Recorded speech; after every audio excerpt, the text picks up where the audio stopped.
Thank you so much to everyone who's here. And welcome to the Grantmakers in the Arts 2023 Conference GIA Multiverse Revisiting Pasts to Build the Future Summer Series.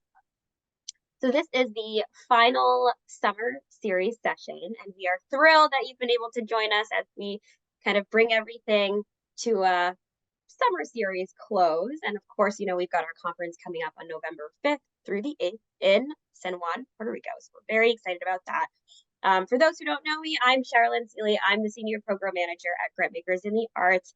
I've got glasses on, red lips, diamondish earrings. My hair's down, and I've got a dress on up to my neck. And the title of today's session is Afro Puerto Rico, Contextualizing the Issues of Race, Culture, and Environmental Realities. So really excited to hear from our presenters today. But before I get into the full introductions, we want to make sure that you can fully enjoy our summer series session today. So I'm going to kick it over to Roslyn to let you know how you can activate your interpretation features from Spanish to English or English to Spanish. Buenos días, good morning, good afternoon, buenas tardes a todos. I am just going to go over the interpreting instructions. We have interpreters today going from both Spanish and English into Spanish. So I will start with the Spanish instructions first. En la computadora, si está conectado vía computadora, va a haber un globo terráqueo en la parte inferior de la pantalla. Haga clic en el icono y va a escoger el idioma de su preferencia. Si está conectado vía dispositivo móvil, toque el botón de más y seleccione interpretación. Escoge el idioma que prefiera. So if you're connecting with us via computer today, look at the bottom of your screen and you'll see a globe that says interpretation. Click there and just choose the language of your preference. And if you are joining us via mobile device, click on the More button and then click on interpretation and choose your preferred language. Thank you. All right, thank you so much for that, Roslyn. And we're going to keep on talking about some of our features and some of the ways that we would invite you to engage with us for our conference program. So just so you know, all of our sessions are being recorded, so it's great news. And if you have any additional technical issues, just kind of generally, you can reach out to our incredible techs, LGC Tech Allie and LGC Tech Jess, and they will assist you if you have any questions. Otherwise, if you have questions for the presenters, specifically, you can use the Q&A feature at the bottom of your screen and submit questions directly to the presenters. If you would like the kind of standard closed captioning that just kind of comes that you can access, you can use the toolbar at the bottom of your screen, click closed caption, and click the CC feature. In terms of how you're engaging with us, I'm going to just drop something in the chat here for you.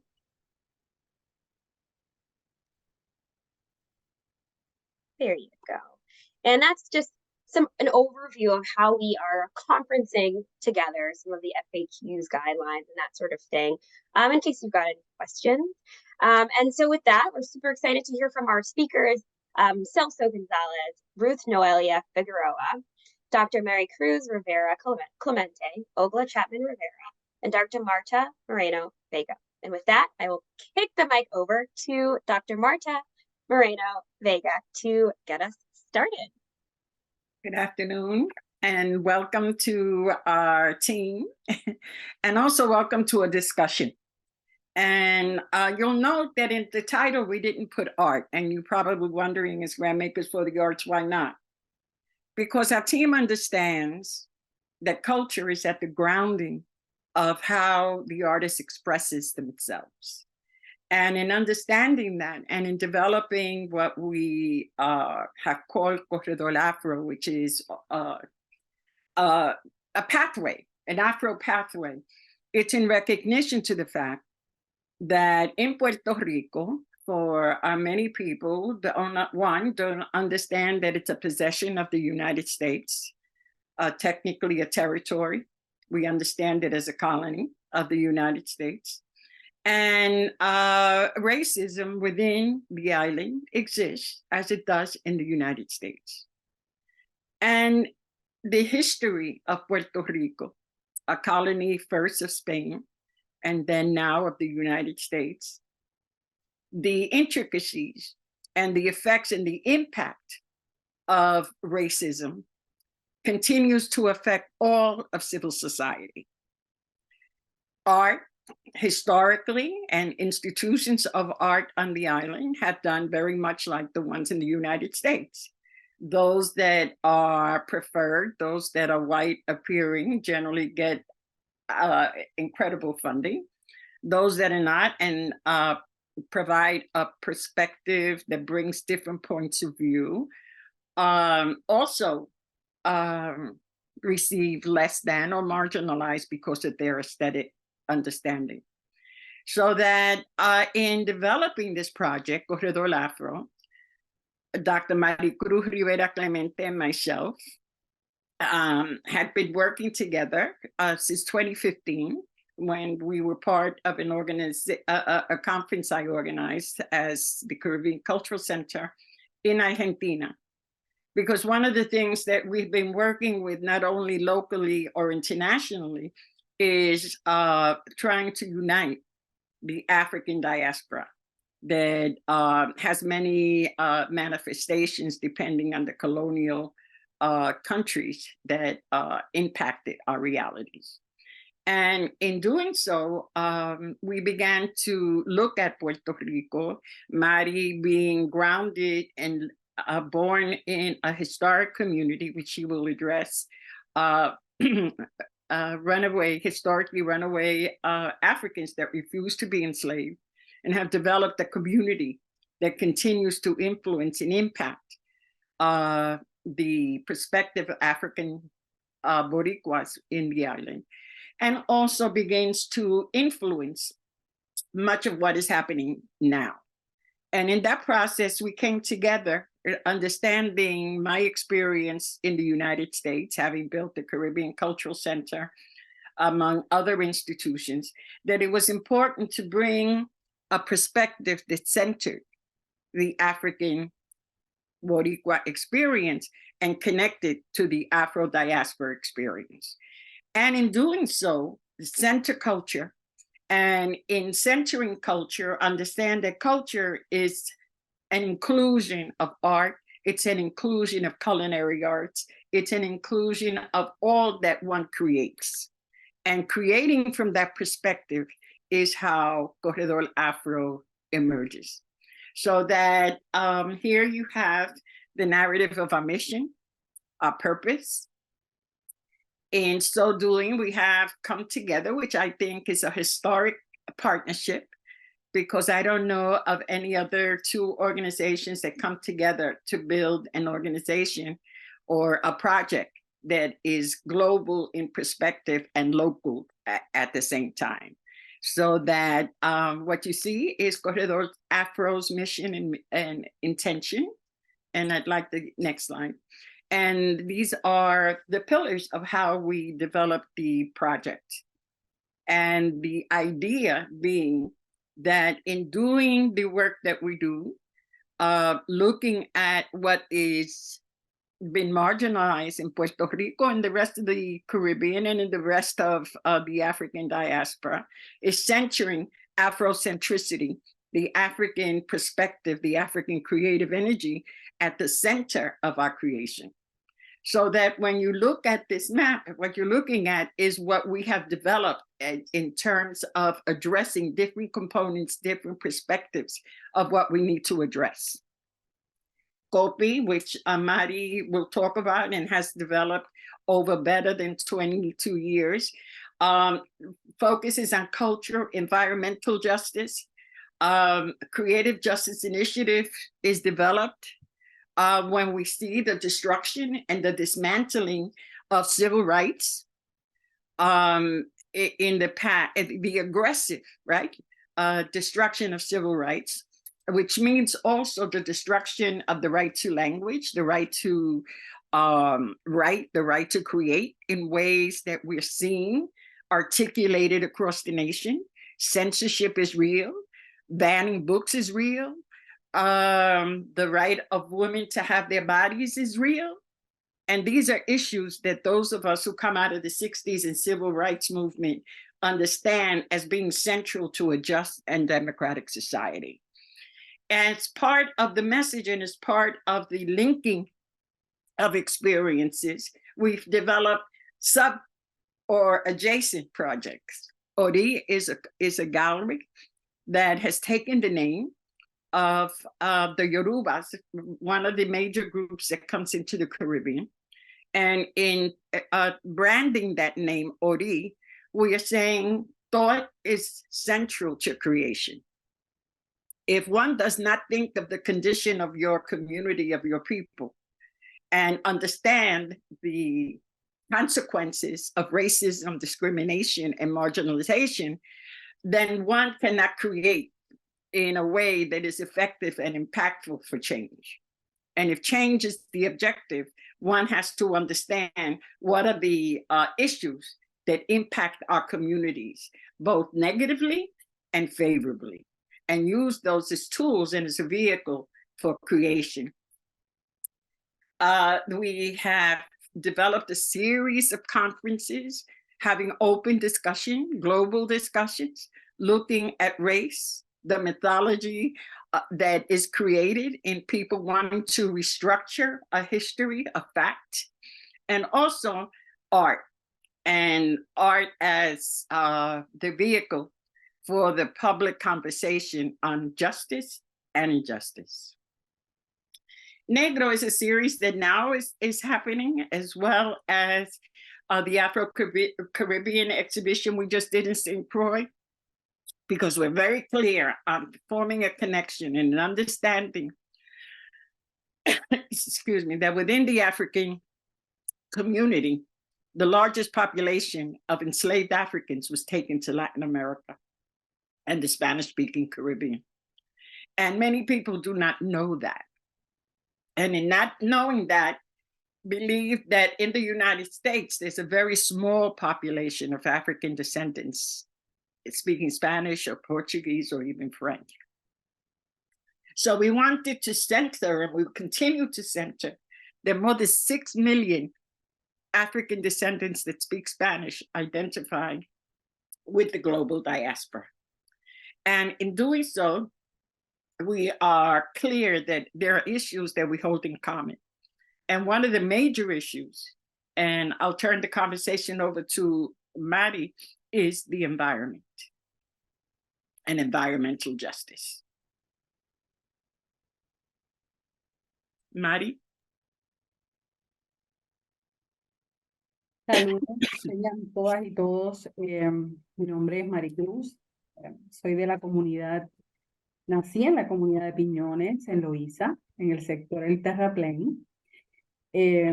Así que he desarrollado en mi vida personal, así como profesional en la comunidad, haciendo un trabajo social comunitario, un trabajo social, yo le llamo cimarrón, un trabajo social político, en la comunidad de Piñones, que es parte del municipio de Loíza.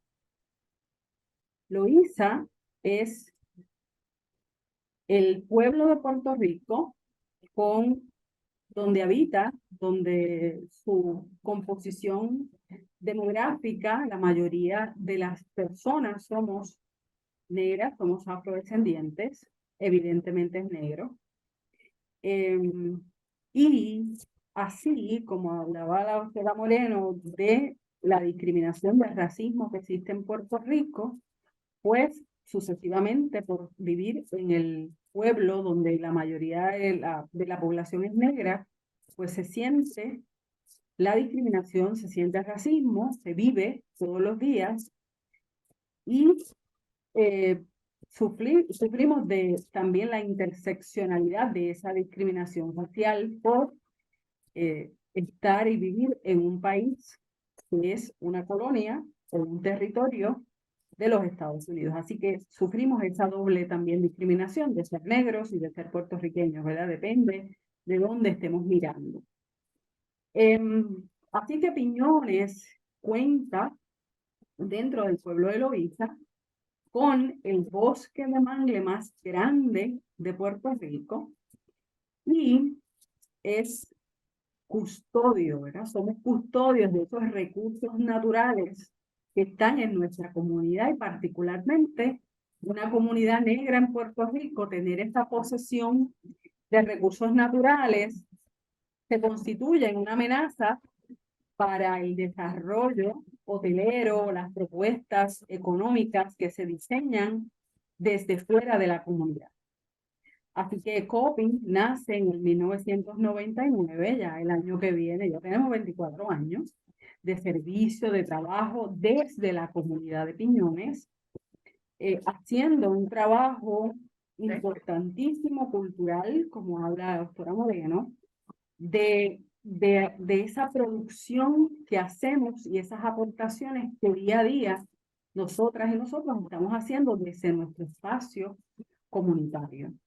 Desde una resistencia cultural, desde una lucha para permanecer en nuestro territorio que entendemos como derecho de personas que hemos nacido de una población que llamamos en Puerto Rico cimarrona, de unos personas que lucharon para escapar de la esclavitud y se establecieron en nuestras tierras, así como también hombres negros y mujeres libres.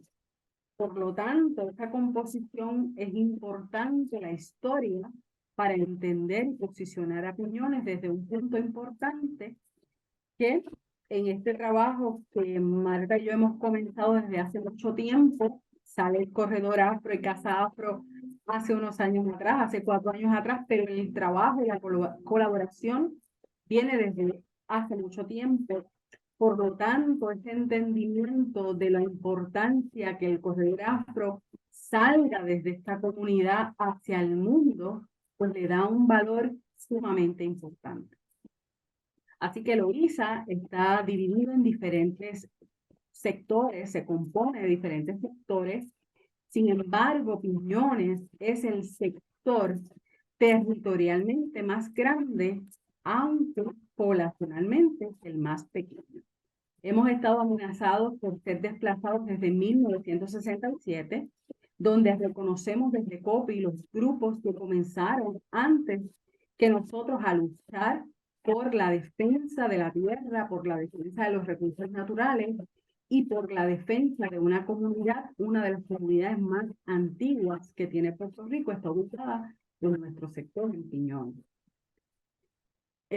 La lucha ambiental, no sé si eso me lleva a la otra slide, otra plantilla, pero la lucha comunitaria que hemos hecho desde COPI ha sido, ¿verdad?, plasmada desde una historia que está ahí, pero que se quiere borrar y que desde una posición crítica, desde COPI, Baby Justice, Corredor Afro y todas las otras instituciones que se han creado y que COPI también hace parte de esos proyectos y colaboramos con otros proyectos, es importante mantener la historia y nosotros no somos un producto cultural de entretenimiento, sino de crear esa conciencia, de transformar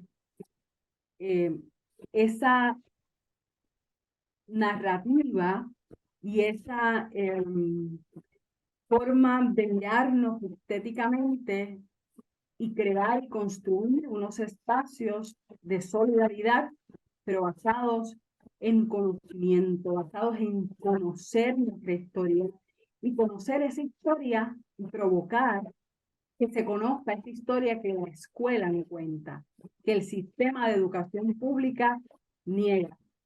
Así que ustedes van a ver en nuestros proyectos esa capacidad de producir ese conocimiento, pero también de provocar nuevo conocimiento, de que nuestra gente no se quede en la ignorancia y de que podamos producir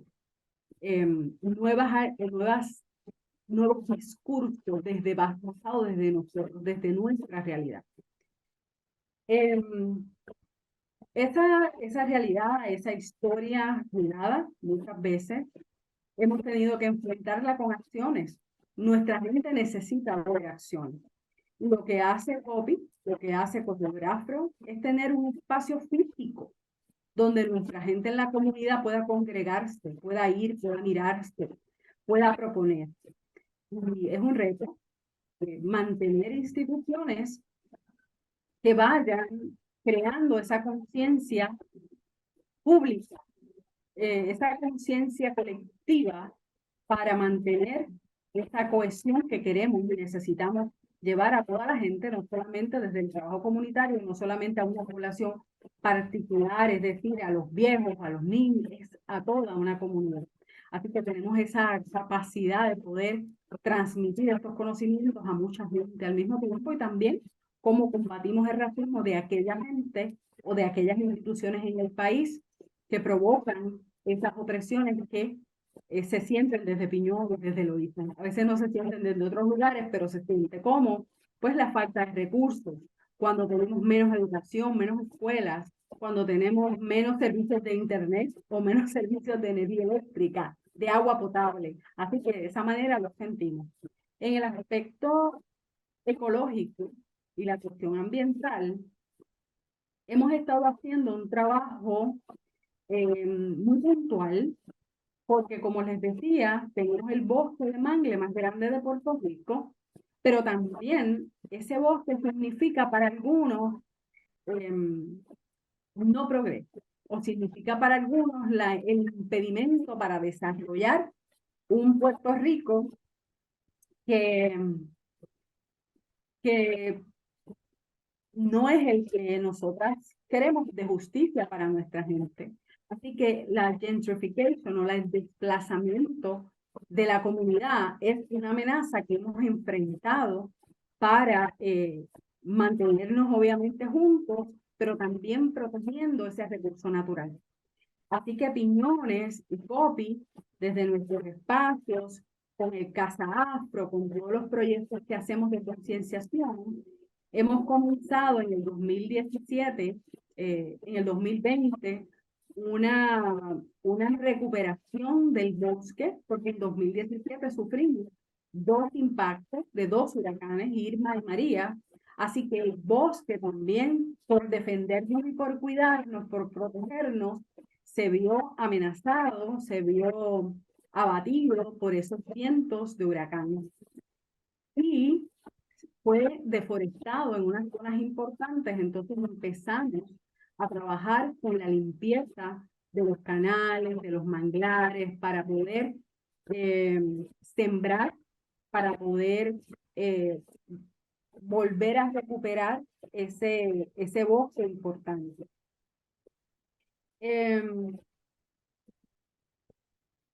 La representación de nuestros recursos, lo que representa para nosotros, no es necesariamente lo que representa para los desarrolladores que quieren destruir para construir sus proyectos. Así que desde 1967, particularmente, bueno, antes del 67, ¿verdad? En 1950, Piñones y todas las costas de Loíza sufrieron una devastadora extracción de las dunas de arena. Así que toda la costa de Piñones de Loíza se extrajo, las dunas de arena se destruyeron para construir la riqueza y el progreso de los pueblos vecinos de Carolina y San Juan. Eso constituyó para nosotros entonces, provocó inundaciones costeras, provoca entonces pobreza en nuestro pueblo.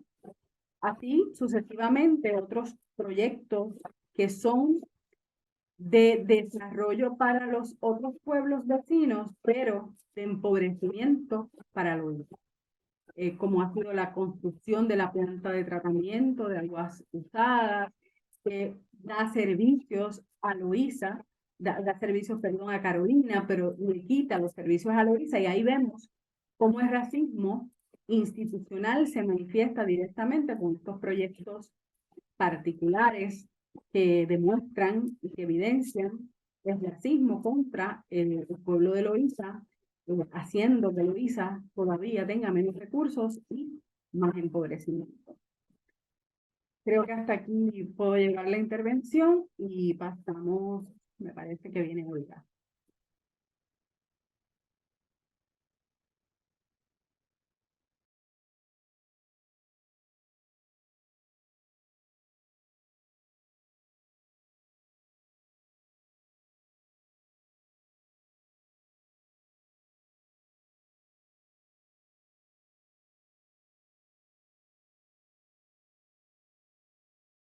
Hola, y continuamos. Hello, everybody.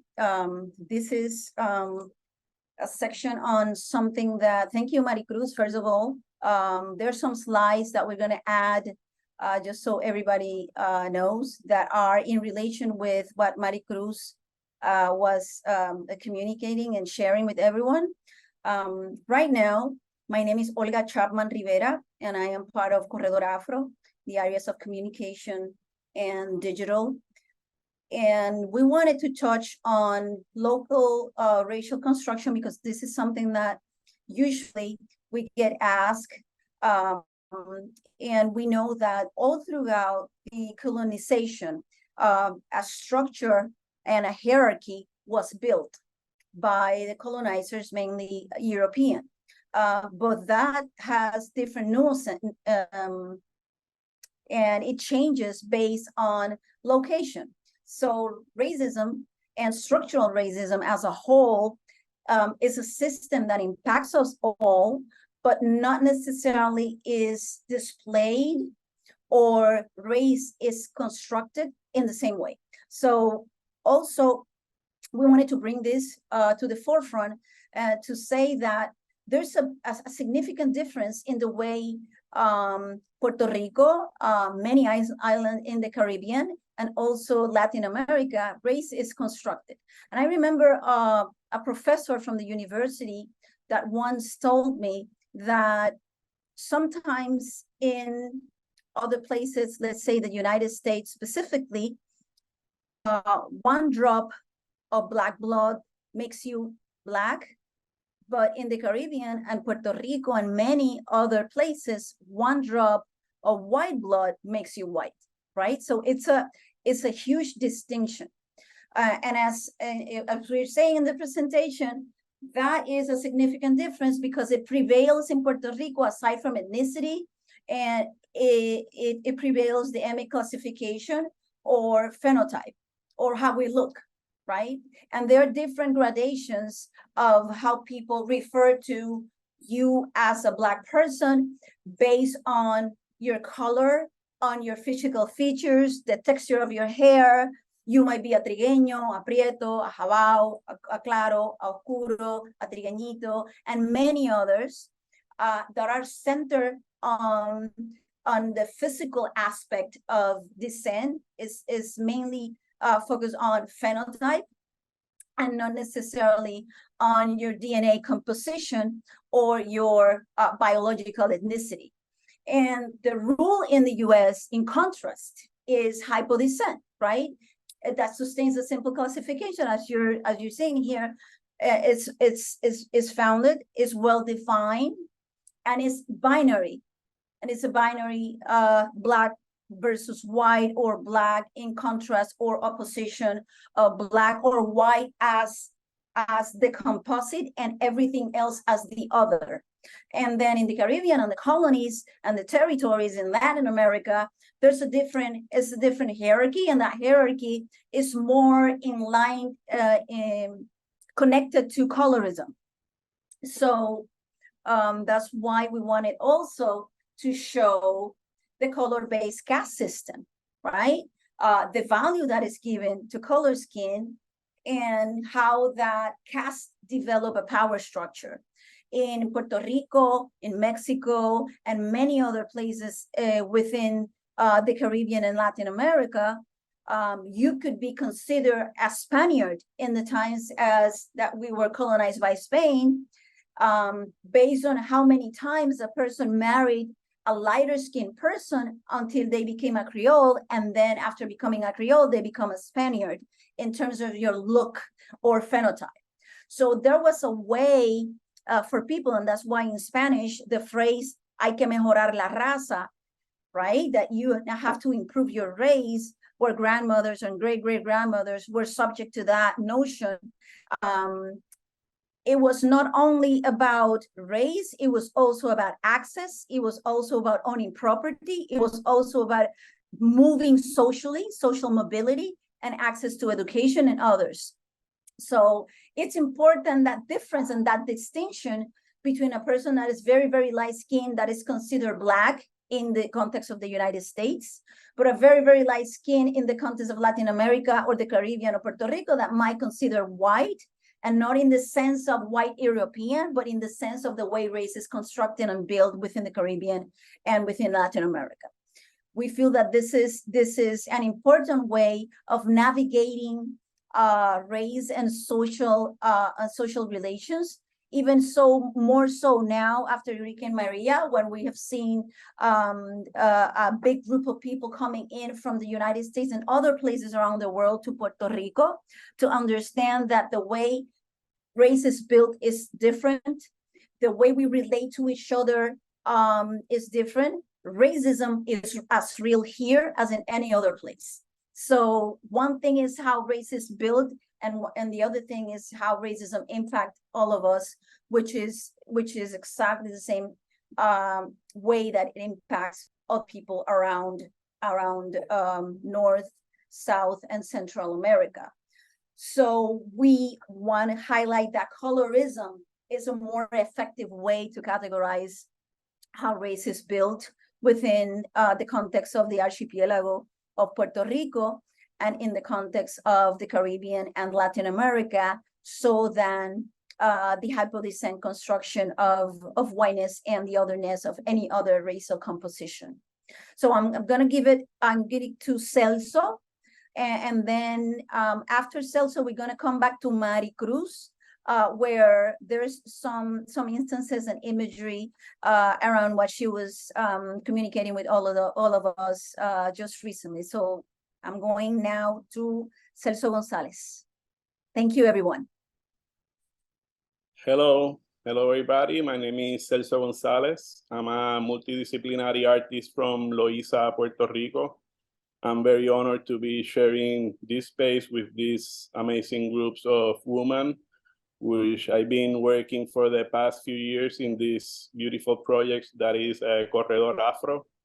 For me, it's super important project because growing up in Loíza, we don't have too many reference as, people to look up to. There's always a lot of lack of information and a lack of opportunities for people to develop themselves in their dreams. So to having Corredor Afro being a platform to give us opportunity and to congregate, to learn, and to expand our knowledge, for me is an amazing and a blessing in my personal life as a citizen of Loíza. As a contributor, I'm honored to be also the curator of public art, in some of the exhibitions that we have done. And we have a very important project that we are recontextualizing what is a monument, right? And because always the art is being looked and measured through the Eurocentric lens, and don't give us like a room to express our language and our way. And I think it's time long enough for us to tell our own story in our own ways, in our own language, in our own codes, because we have a lot to say. We have many years that we've been learning the wrong things. And I think that at this moment, we feel very comfortable and very powerful to be able to know where we are standing, to know what we are valued, and we should embrace that and give it out and give it back to our community that need to learn that, right? So in our projects, the monuments, we try to really find what a monument is, and we don't want to be a representative bust of a literal person or whatever. You know, for us, we are really finding a monument as a place. We are really finding the Corredor Afro as one of our main monuments, in which when people congregate, when people inhabit the space, that's where the monuments is happening. There's no point in having a statue of nobody if nobody is doing thinking, is not changing anything. For me, it's more important to gather the people, have them together, exchange their knowledge, and grow all together. So we are trying to pass that idea to younger generation as well. We work with all kind of demographics.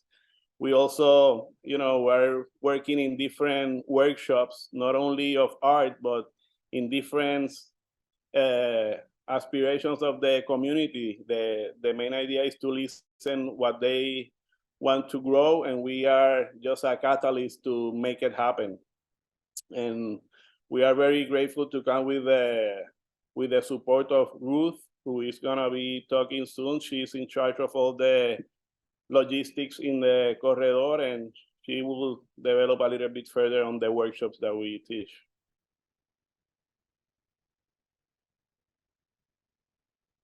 Ruth? Or is it Mary? Bueno, nuevamente tenemos aquí un poco de lo que hemos hecho, ¿no? Es una comunidad que ha tenido muchos embates, pero que hemos dado frente, ¿no? A hacer acciones, como les decía anteriormente en la intervención anterior, pues la lucha contra el desplazamiento, la pobre o poca intervención e inversión a nuestros servicios, a nuestras comunidades, servicios básicos como pues agua potable, conexión o mejores servicios básicos para la comunidad.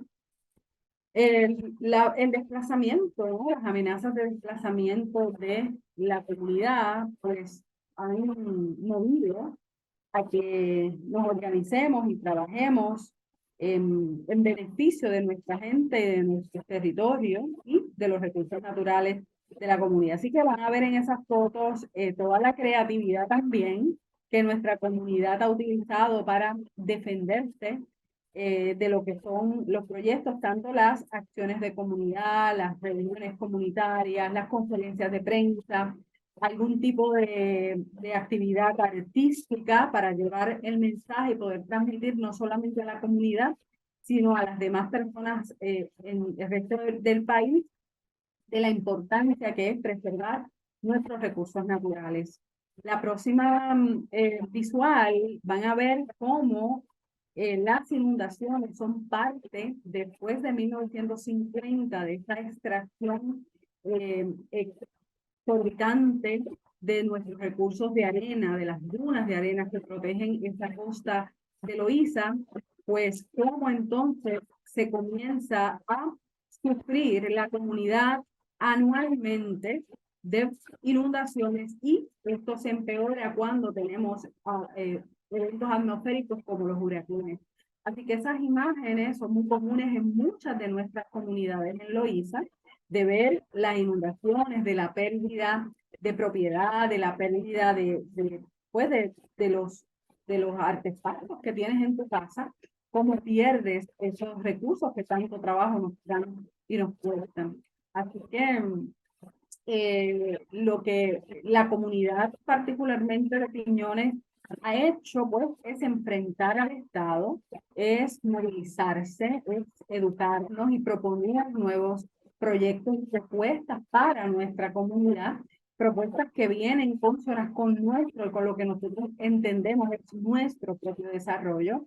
Y uno de los proyectos emblemáticos que tenemos, que estamos trabajando en la actualidad, es un proyecto primero limpieza de los canales, dos de los principales canales que conectan las tres lagunas que tenemos en Quiñones, la laguna Torrecilla, que es la más grande de la comunidad, pero es una de las lagunas más grandes en Puerto Rico, la laguna Piñones y la laguna Las Marías.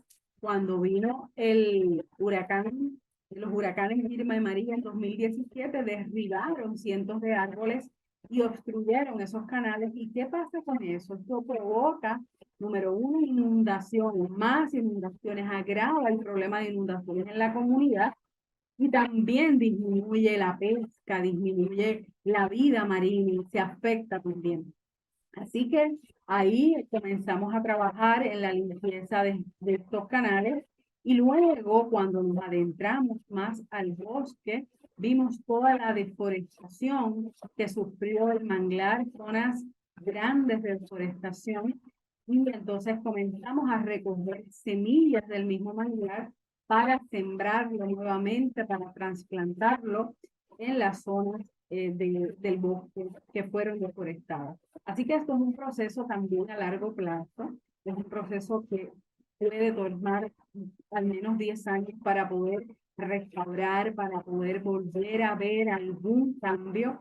¿Y por qué hacer esto si la naturaleza se va a restaurar de alguna manera? Y es porque va a tomar mucho más tiempo, va a tomar más de 30 años al bosque volverse a restaurar. Así que lo que estamos haciendo es darle una ayudita al manglar por toda la ayuda y por toda la protección que significa el manglar. Son humedales importantes, no solamente para Puerto Rico, sino para el planeta. Producen oxígeno, producen carbono azul. Así que esto, además de protegernos de las inundaciones y de los vientos huracanados, es un ecosistema sumamente importante porque se produce mucha vida y protege la vida de las personas. Así que, de alguna manera, nosotros entendemos que nuestro trabajo está ayudando un poco a poder hacer esta gestión que debería estar apoyada por el Estado, que debería ser la responsabilidad de las agencias gubernamentales que tienen que ver con estos asuntos, pero no necesariamente se le da la prioridad, pues entendemos siempre que por estar en un pueblo donde se busca la manera que la gente de la comunidad se salga del lugar. Así que mientras menos recursos tengamos, menos servicios tengamos, pues más se cansa la comunidad para que salga. Así que esa es una forma también de provocar ese desplazamiento en la comunidad. No sé si tenemos otra de las... Bueno, yo creo que hasta ahí la intervención con relación al tema ecológico.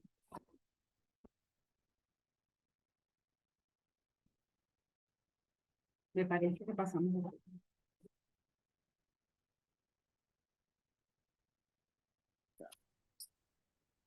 As we continue the discussion, and we'll go on to Ruth next, I wanted to make sure that we understood that the work that we're doing is centered in African history, African culture that still manifests in our communities.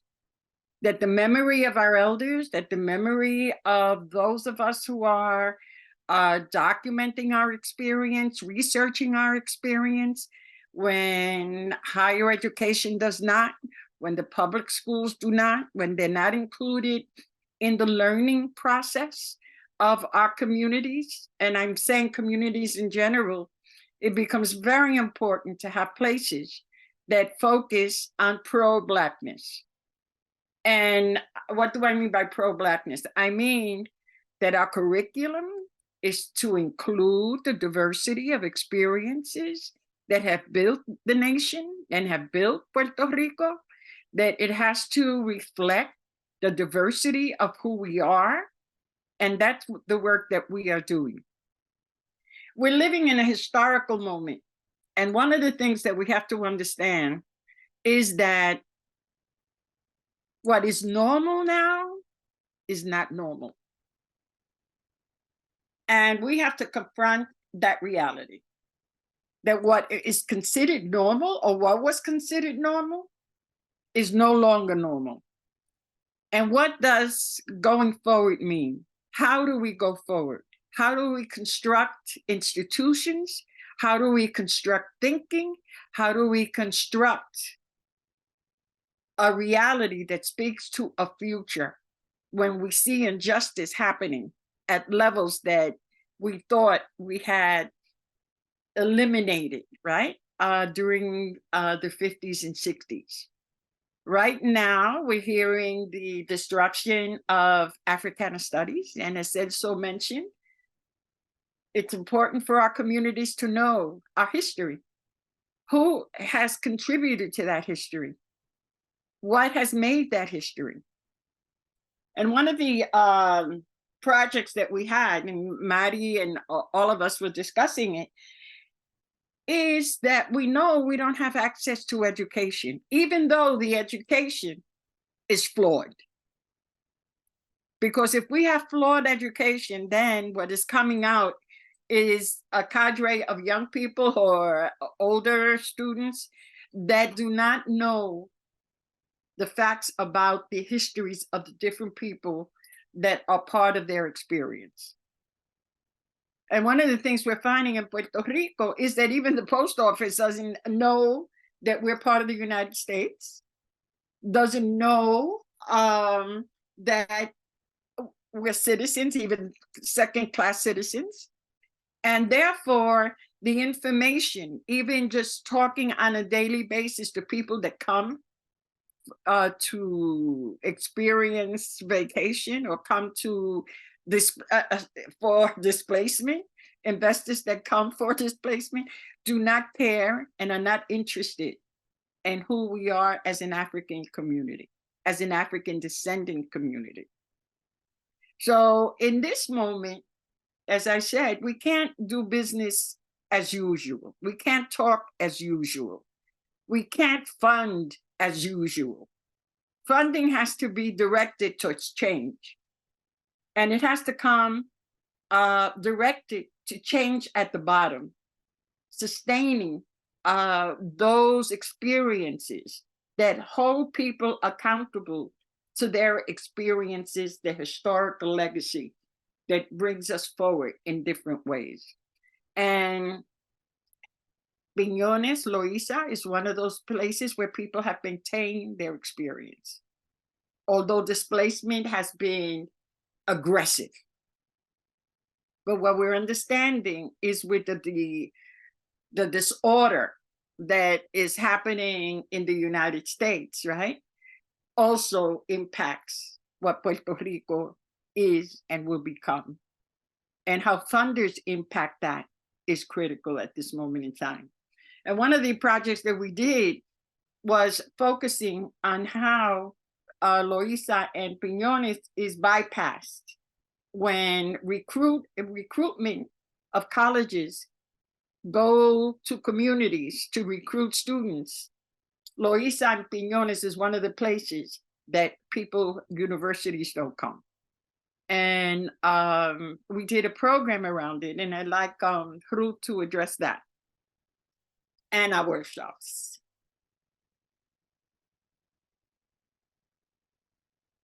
We move to Ruth. Hello, Ruth.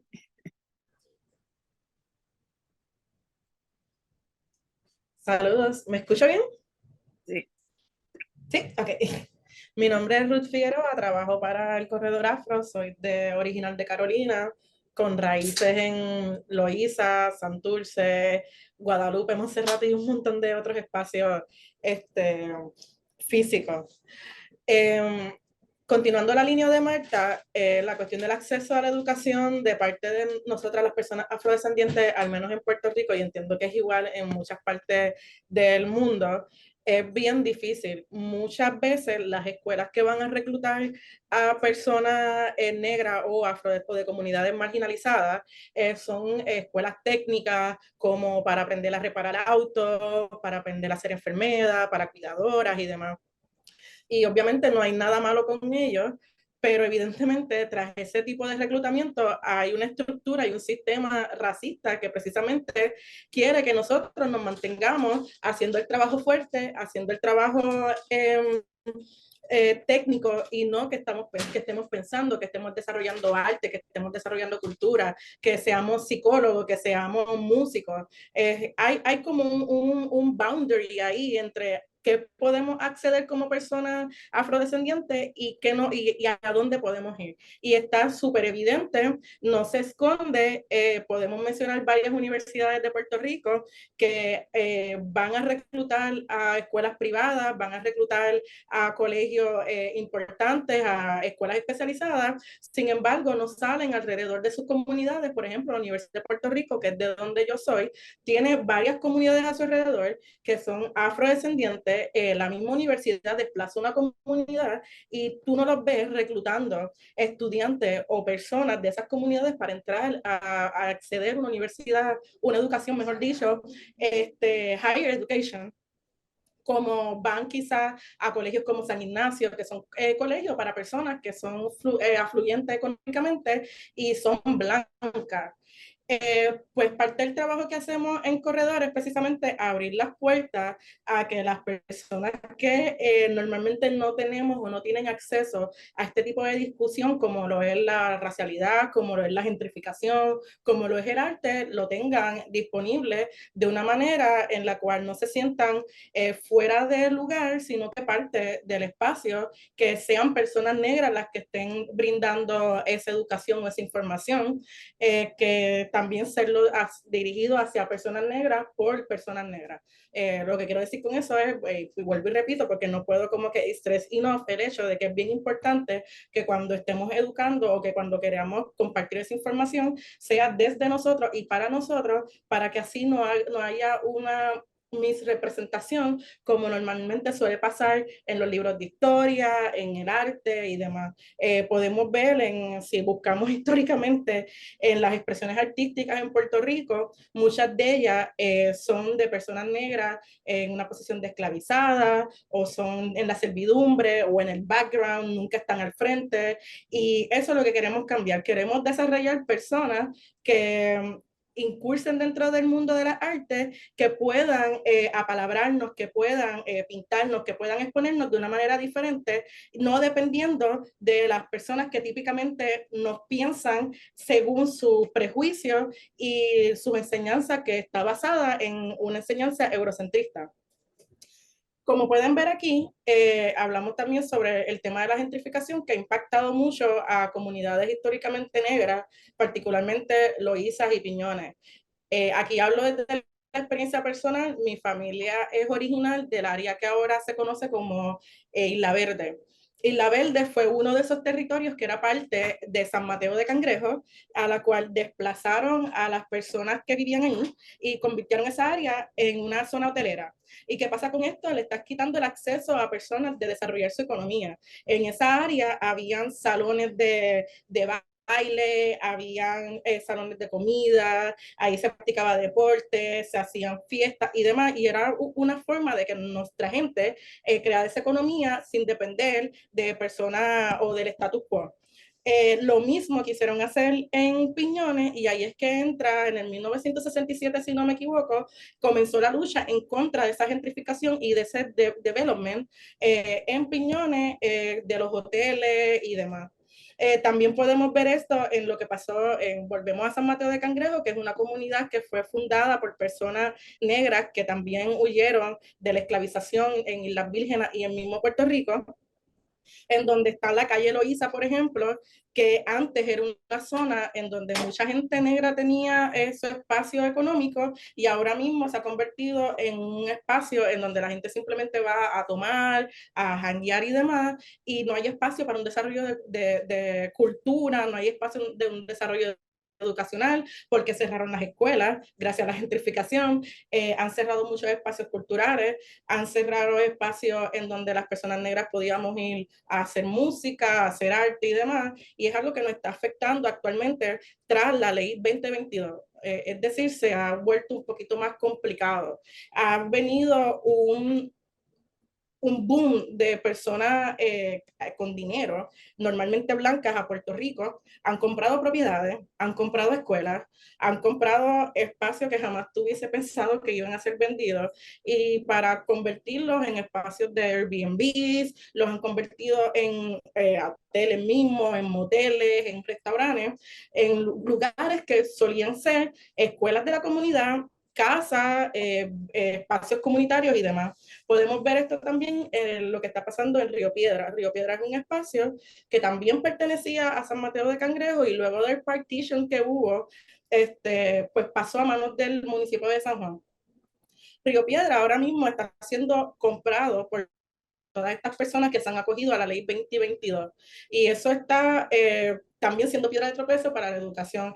Han cerrado muchas residencias estudiantiles, han cerrado muchos negocios, y así continúan fragmentando nuestro sistema educativo, que era uno muy frágil, y evitando el acceso de personas marginalizadas, como gente que vive en Río Piedra, Loíza, Piñones, Carolina, San Juan, en Santurce.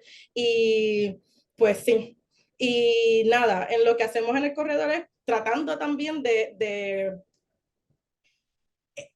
como que de complementar o de sostener, de reparar ese sesgo que se está creando gracias a la gentrificación, gracias al desplazamiento y a la compra en masa de edificios que usualmente se utilizaban para que nosotros tuviésemos acceso a esa educación que nos están negando por nuestro estado colonial. Aquí, por ejemplo, podemos ver una actividad que hubo antes que yo entrara al corredor, pero son niños pintando. Pueden pasar la imagen. Hemos dado talleres de escritura creativa, en el programming hemos hecho lectura de poesía, hemos puesto película o cine afro, también hay lectura, hemos dado clases de cómo diseñar gráficamente un cómic, hemos dado taller de serigrafía, actualmente hay talleres de cerámica, talleres de confección cara de coco, y todo esto ha sido con la visión de que nosotros las personas negras creamos un poquito sobre arte, y que nosotros también podemos desarrollar el arte y también una nueva manera de cómo desarrollar una economía desde nosotros y para nosotros. Y con esto cierro, le paso a la doctora Marta Moreno. Muchas gracias por escucharnos.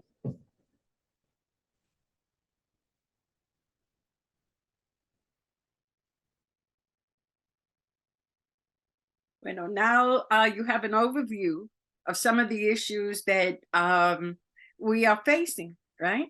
And I think that it's real for Puerto Rico and Afro Puerto Ricans, but it's also, we're noting as we do work in the rest of the Caribbean, that the issues we're facing are similar. And the important work of networking our experiences together with those of our communities within the United States becomes critical to creating a future that holds promise and creates a framework that we all are part of justice and a democracy that works for all of us. So if there are questions, we certainly would love to exchange and have a conversation with you. In the chat, I see a lot. I don't know. Right, there's no open questions on the Q&A. Is there anyone that could or wants to ask a question, wants us to address a comment? Hi there. It looks like people are warming up to their questions. So in the meantime, I will just kind of ask, we're preparing to go to San Juan very soon. If there's one particular point from your presentation that you might want to highlight that folks can keep in mind as they prepare. We've got, we're going to be in San Juan, we'll be going to different offsites, things like that. So is there anything in particular that you think folks can keep in mind as they prepare to go to San Juan from your presentation, just in terms of like who they're connecting with and the way that they're interacting with folks and kind of gaining that cultural competence beforehand? Well, I think there's enough materials. The material we have put on our slides are critically important. I think that what you come for is the key. What's the purpose of your visit? What do you wish to accomplish? What's the point of investing the amount that you're investing, right? In hotels in San Juan for the people who are coming. And what does that, how does that affect marginalized communities? Right? And the work that needs to be done. So I always feel that when people, you know, visit or take a trip, and I've been on conferences and so on, yes, it's about talking about the issues. Yes, it's meeting people, but ultimately, what is the change that results from that gathering? And are there points that one wants to come away with, right? Because here you have the opportunity, and obviously it's funders that are coming. Yeah. Right. And what change does that investment make in the communities that you will visit? And we had done a conference about 2 years ago now, I think, Olga, where we said, you know, that funders often think of short-term solutions with 1 year funding.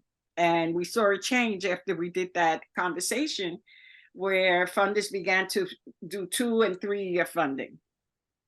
And we know historically, right? And Claudine Brown, for those who remember her work at Nathan Cummings, right?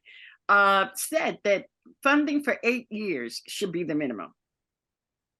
Because if you really want to invest in change, if you want to see change, the investment has to be a commitment over time, because the process of racism, gentrification, is not a 1 year solution. That's right. That's right. Not a 1 year solution. So you need to think of funding differently. And that's the point I'm trying to drive, that we're not normal. Over the past 10 years, we have seen normal change drastically. Right? We have seen an overt attempt at taking away women's rights and rights over their body. We have seen an overt attempt at censorship. We have seen an overt attempt at changing the curriculum. And that's a major issue.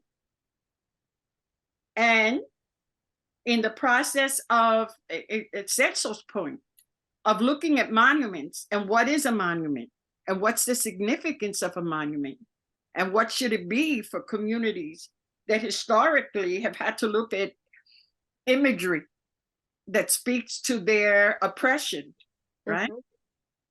Are issues that we have to address as funders, as people who are doing this work. Because if justice, the social justice, is the objective, then the investment has to be there.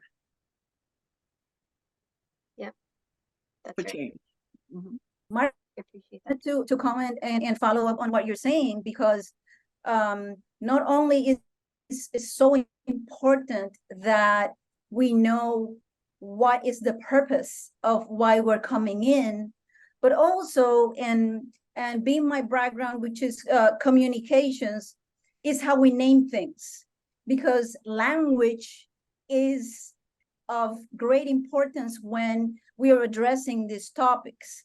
And for example, and I'd like to use, you know, different ideas, but in terms of ideology, there's also a conversation that needs to be had in terms of communicating and how we're naming things, and how we find common language that can address things without those things becoming the other, right? And centering on the people that have the most power. And additionally to that, also, when we are talking about, for example, in the case of Puerto Rico, we are subject to the passing of storms and hurricanes in every season, every year, right? Our geographical location, we cannot pack and move, so that's always going to happen.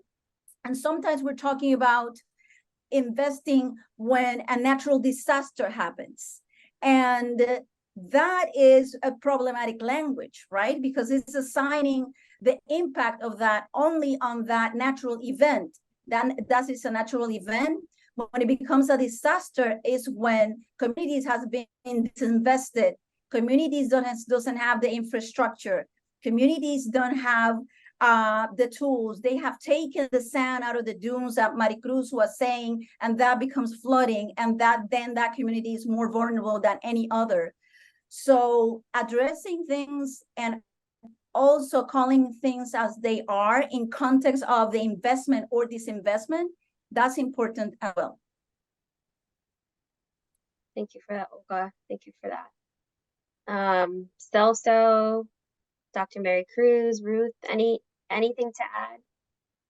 Bueno, yo pienso que añadiendo lo que Olga, Marta han expresado, el asunto importante político de la relación de Puerto Rico como un estado colonial también hace una gran diferencia en cómo recibimos donativos, cómo recibimos una asistencia y quién la recibe y quién no.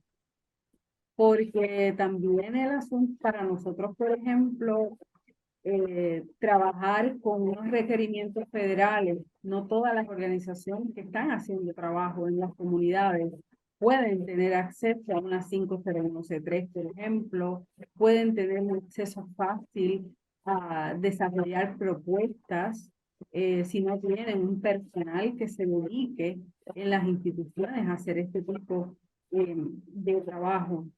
Yo creo que eso también limita el acceso, la cuestión del idioma, la cuestión de los recursos con que cuenta o no cuenta esa organización es importante. Así que esa doble discriminación que vivimos en Puerto Rico, siendo, pues, como decía Marta ahorita, ciudadanos de segunda categoría, pero ese concepto para nosotros existe políticamente desde la manera en que lo sentimos. Saber que como ciudadanos en Puerto Rico tenemos menos derechos que el puertorriqueño ciudadano americano, obviamente, que vive en los Estados Unidos, pues también es una dualidad de mensaje y de trabajo organizacional para nuestros grupos de comunidad. Y eso también de esa relación ecológica, ambiental, que tenemos, que el arte sin cultura, pues estaría desmembrado, algo le va a faltar. Y se está haciendo alegadamente también mucha cultura en el país, pero es una cosa más de entretenimiento versus de transformación y cambio y de aportación a un trabajo de justicia que necesitan nuestras comunidades que han sido desplazadas o que sufren demasiadas opresiones. Yo creo que todas estas dinámicas es importante que ustedes cuando vengan las tomen en consideración. All right. Thank you so much for that. I'm listening to this without any translation, so I was getting pieces of what you were saying, and some of the audio was a little bit fuzzy, but no, that's on me. So no, but the folks who are translating, they're getting all of it. So I appreciate you sharing that. Some of the things that I did hear were it's to have culture. The culture is and the art is mixed together, right? You talked about the language. There were a lot of things that I picked up, but our interpreters got it all, and that's what we want. And so, Celso, you started speaking earlier, and you didn't unmute, so we missed you. So if you could unmute and share, that'd be great. Yeah, I was gonna say that it's very important for if we're talking about funding, that those funds goes to organizations that are actually living the experience of the whatever problem is it that you want to address, because most of the time that funding goes to institutions and it gets lost in the meantime, and it gets other people to try to narrate our history and trying to feel our struggle, and they have no way, even with their best intentions, they don't have way of how to address our problems or express our experience because they are not living it. And there are people capable that are living that struggle, that are living those experiences, that have the structures and have the organizations already fit to be able to address those problems. And we ended up having to be asking to those major institutions for whatever they have left of that big budget that is always go through them, and I think that it's very important to address social problems from the roots, go to the communities. There's a lot of community leaders. There's a lot of institutions inside the communities that have the potential and the possibilities and a better understanding of our situations and our aspirations, our struggles. And there is that funding part is very important because it's always have to do a lot with networking and who you know and how do you know. And usually because our marginalization, we are not in those circles, so usually those big budgets and big funding doesn't get to those who actually need it. And if we're talking that you're gonna take the time to come to Puerto Rico, I would say San Juan is the place that need the least help. I think you should go to any other town of Puerto Rico and visit the communities, because San Juan already get everything. Everything, whatever it gets to Puerto Rico, it just stay in San Juan and in the major institutions, because they have better parties and better alcapurrias and better lechon or whatever. They have bigger budgets, but we have our sazon too. We have our authentic things and our authentic alcapurrias and our own thing that I think that, you will have more fun and you will see the reality of how we are really living and what we really need. I think that it's very important for whoever comes to visit Puerto Rico. Of course, San Juan is important and is part of it, but you should go out of there the first day. That's my recommendation. All right, that's great. I love that. Yes, we got to get all the flavors while we're there. So leave San Juan. We've got breaks during the conference session, so use them wisely. Ruth, did you want to add on?